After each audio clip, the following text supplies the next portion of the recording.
Good day to you, gentlemen. Tell me, young lady, to what do we owe this pleasure? Please do be brief. We do not have very much time on our hands. As rectors of this university, we have serious matters to attend to, and our time is precious. I have heard you wish to meet the owner of the train that is currently in your station. May I know the reason for your summons? We are surprised that your train has not yet left, miss. The situation is most regrettable. The rules do clearly state that trains are meant to come and go and not remain stationary at a platform. Trains should first stop, then subsequently leave. That is the rule. We agree then, dear colleagues, that what we're dealing with is deviant behavior. This matter really is cause for concern. It's a clockwork train, you see? So it needs winding up again. Unfortunately, there is no equipment in the station to do this. A clockwork train? That's strange. How very quaint. You mean it's some sort of mechanical toy? You are causing a hindrance to us, miss. I am very hopeful that I will find what I need along the wall. The wall? Miss, that really is not a suitable place for you to go. Especially for a young lady. You see, miss, we freely admit that every day we praise the existence of that particular edifice. We owe the integrity of our dear university and the fine education it provides to the wall. It protects us from harm and invasion from the unknown. May God protect us from what is beyond those ramparts, miss. Please believe me. I don't have any choice. I must continue my journey. Such a decision is a correct one since it's in line with regulations. Thus, your train will indeed be able to leave. And consequently cease to obstruct our station. I haven't introduced myself. My name is Kate Walker. Walker, haven't we already had a Miss Walker? Ethnology Masters, September 1953, if my memory serves me correctly. Perfectly well, my dear colleague. But if I may be so bold, it was a Mr. Walker and not a Miss. It was Bill Walker, sat this June '68 exams. The impudent fool turned up for the oral assessment in jeans, flouting strict internal regulations which explicitly state the required uniform for the occasion.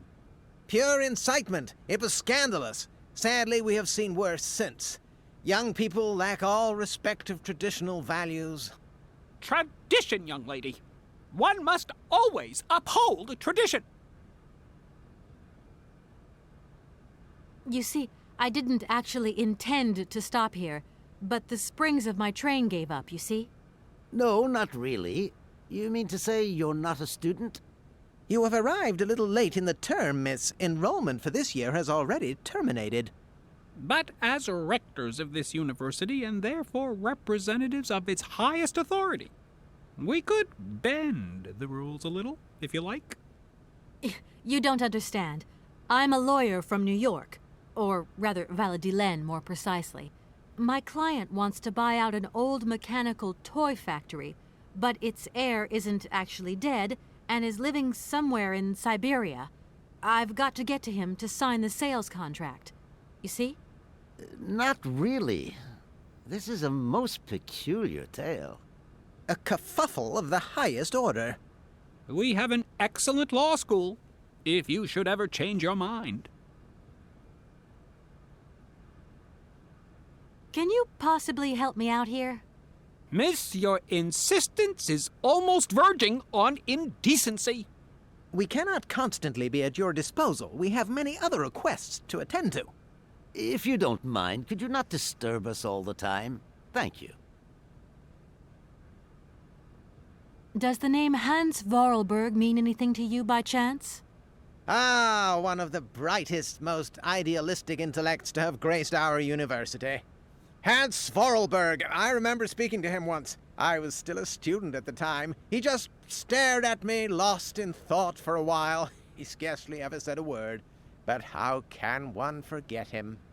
Idealistic? I'll grant you that. But bright? Oh, don't go too far. He was completely incapable of passing any exams. All he ever did was to sit in on lessons, and not many of them either. Paleontology, mainly. He had an unhealthy passion for mammoths, which matched the state of his intellect perfectly. That is to say, prehistoric. Prehistoric? How dare you? A little far-fetched, maybe. But he did have flashes of intellectual brilliance, comprehensible only to high-minded scholars who hold no score by appearances. My dear colleague, your hasty conclusions are somewhat cavalier. My assessment is wholly accurate. The boy was a little odd. You must concur if my father, who was rector of the university at the time, had not shown great indulgence towards him. Hans Vorarlberg would have never attended this establishment. What about the bandstand, then? Is that the work of a deranged mind? Even after all these years, you are still jealous of it. My dear colleagues, I beseech you, let's show some decorum. We have a visitor. What do you want with Hans Vorarlberg, miss? Are you a member of his family? No, not at all. I'm looking for him to clear up an inheritance matter. Is he still here? What? Here? At the university? No, not at all. He left a long time ago. Yes, a very long time ago. The very year I was nominated to this position, in fact. Almost 50 years ago already. The poor soul moved on once he learned all he needed to know about mammoths. Ah, this establishment was never quite the same after his departure, it must be said. You mean to say it was never as bad? All that oddball brought to this university was his misplaced fantasies. Gentlemen, let's try to retain the calm and level-headedness that befits our position. Excuse me. Miss, we find ourselves terribly put out by the presence of your train in our station and by its recurrent immobility. Indeed, the situation is very regrettable. Your huge locomotive is very cumbersome. A train should first stop, then subsequently leave. That is the rule. That idea of the station aviary is really very original. It's the pride of our university. One of the specialties taught here is zoology, you see, and more particularly, ornithology. Proper study and instruction should not be limited to books. Observation of living matter is indissociable from theoretical questions. It contains some very rare specimens that have been brought back from far-away, exotic countries, especially for our university, by the world's most intrepid explorers. Do you remember Alexander Valenbois and his peculiar bird? Absolutely. His gift produced some very embarrassing long-term consequences. A poison chalice, indeed. It must be said the situation could have been much worse, however. Oh, yes, it could have been terribly problematic. Here we are, busy chatting, and look at the clock. It's tea time. Already? My word, doesn't time fly by? Thank you for a charming visit, miss. And thank you, gentlemen.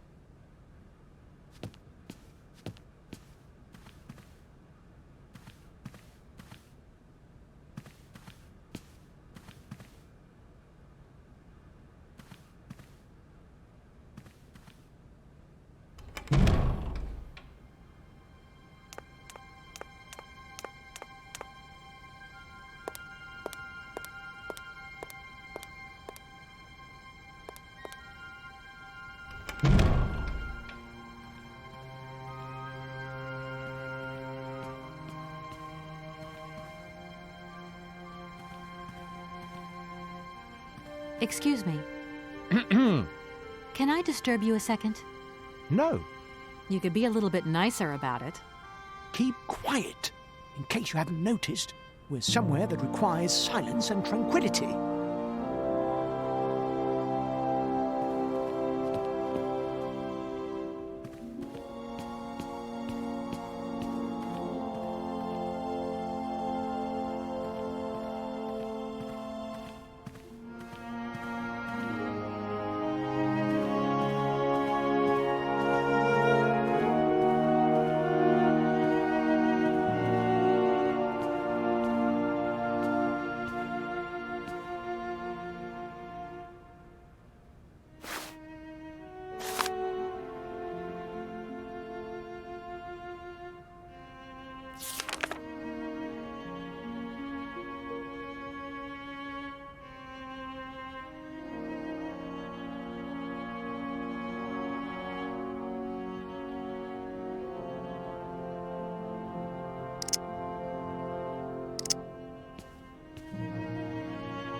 Hello?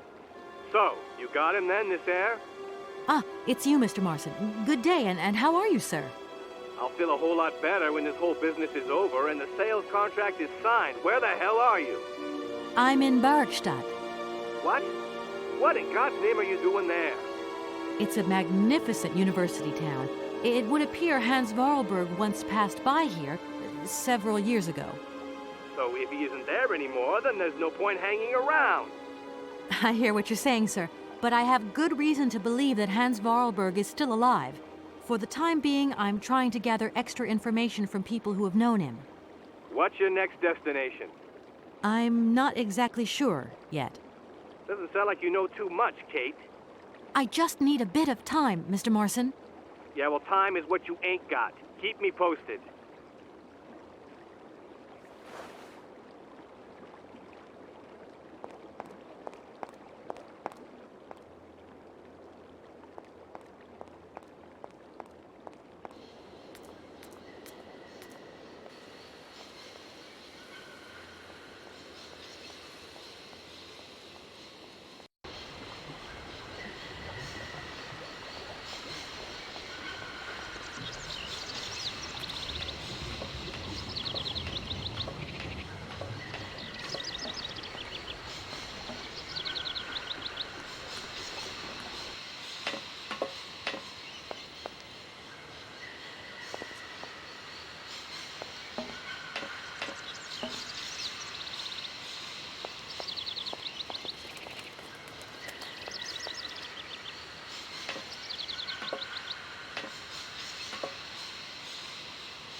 Do excuse me, Professor. Professor, sorry to disturb you again. Professor, I have brought you something that should be of interest to you. Look. What have you got there, then? Let's see. An effigy of a mammoth. But this is Hans' doll, is it not? Yes, of course it is. How on earth did you... Oh, my God. It's in my hands. It exists. It really exists. Please do excuse me. I'm deeply, deeply moved. You see? Your Hans and my Vorarlberg heir are one and the same. This is incredible. After all these years, how can I ever thank you, my dear? Oh, I must waste no time. I'm off to my laboratory. I must study this carefully. May I borrow your treasure a moment? Well, actually, Don't worry, miss. I will take the greatest care of it. but I need to study it. You see, it has such importance to me that this very afternoon I shall deliver an impromptu lecture to my students about this very object. If you are interested in Hans Vorarlberg, then it is essential that you attend. Do you think so? Obviously. Give me your telephone number and I will call you the moment my lecture begins. I will return you your doll at the end. You have my word.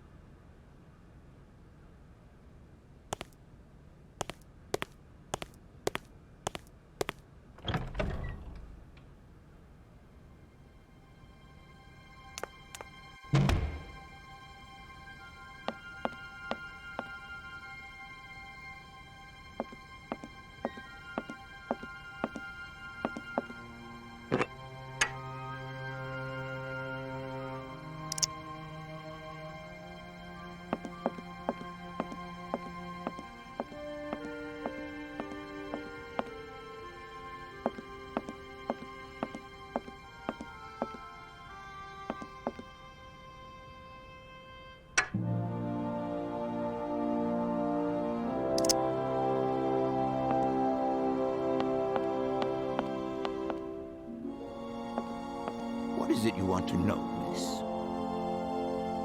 You told me earlier about a lecture on some ancient Siberian tribe called the Ooks or something? The Yukons, my dear. Careful not to confuse them with the Ukistran people of Central Asia. Do excuse me. I wanted to know if your lecture is going to start soon. Your eagerness to learn delights me, my dear. But I haven't finished studying this marvelous mammoth effigy yet. Don't worry, I will call you. See you later.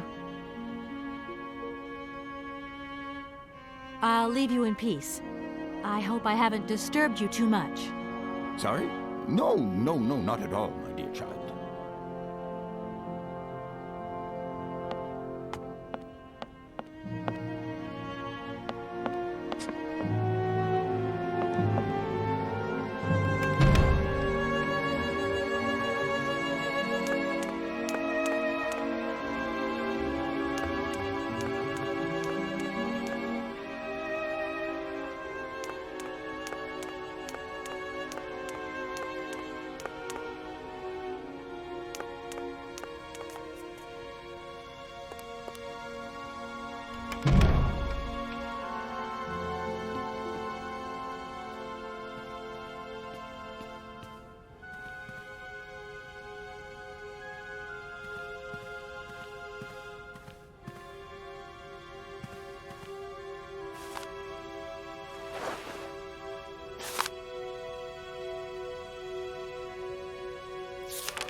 I'm sorry to disturb you. What can I do for you, miss? Where might I find some Forest Sauvignon plants, please? No place round here, that's for sure. I don't know what you're talking about. That stuff's from the Amazon. You know, for someone who knows nothing about the plant, you seem pretty well informed about which mysterious faraway country it comes from. Oh, well, Amazon, Peru, Papua New Guinea, it's all the same to me. Gotta go. Gotta work. Wait, don't go. You know what? I don't think he was being totally straight with me.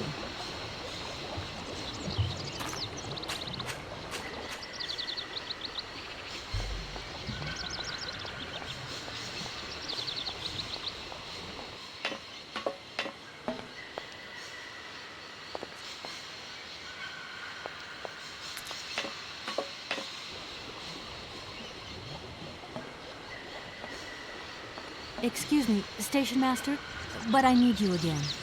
Can't you see I am very, very busy? No. Well, I am. Very busy indeed. But, okay, I think I can give you a minute of my time.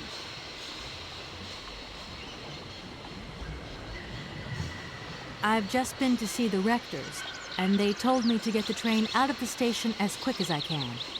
I thought they'd say that. Rules are rules, and you gotta stick by them. Not a good idea to get into trouble with the university administration. Absolutely. I've got enough worries as it is. What should I do then? Well, I suggest you move your train. But it's like I say, the springs are unwound. Everyone seems to think it's my fault. The locomotive's engine might not work, it's true, but maybe there's some other way of moving the train. It's a possibility, I suppose.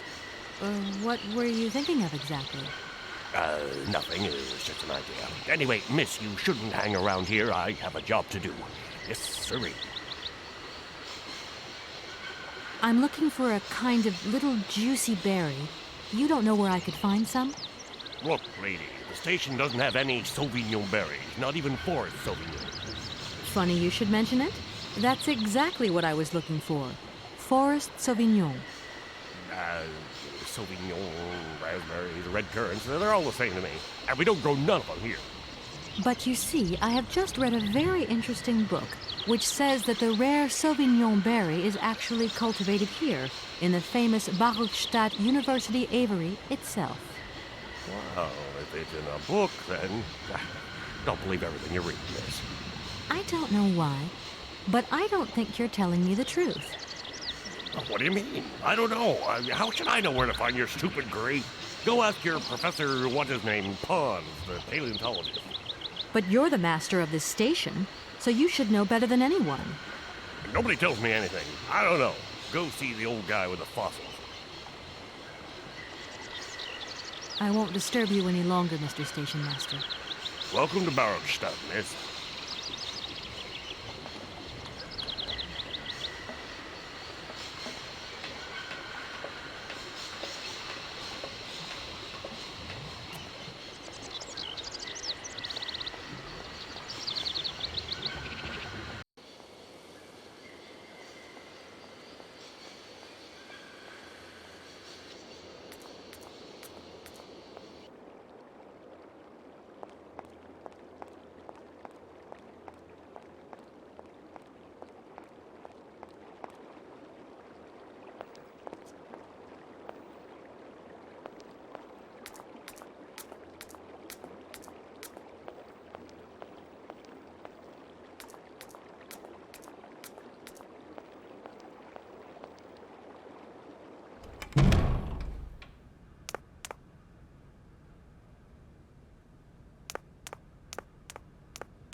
What is it you want to know, miss? You wouldn't know where the Forest Sauvignon plants are kept in Barokstadt, would you? Why do you think there are Sauvignon plants here? I read about it in a book at the library. Try going to see the station master. If such a shrub exists, he will have a better idea than anyone. It's actually he who sent me to you. I thought it a little strange, but he definitely said ask the paleontologist. You're the only one here, aren't you? Yes, yes indeed. What a strange way to behave. Well, I think he must have made a mistake, that's all. Nobody tells me anything here. Maybe you should ask the rectors. After all, they are in charge of the university. All right, thanks. I'll leave you in peace. I hope I haven't disturbed you too much. Sorry? No, not at all, my dear child.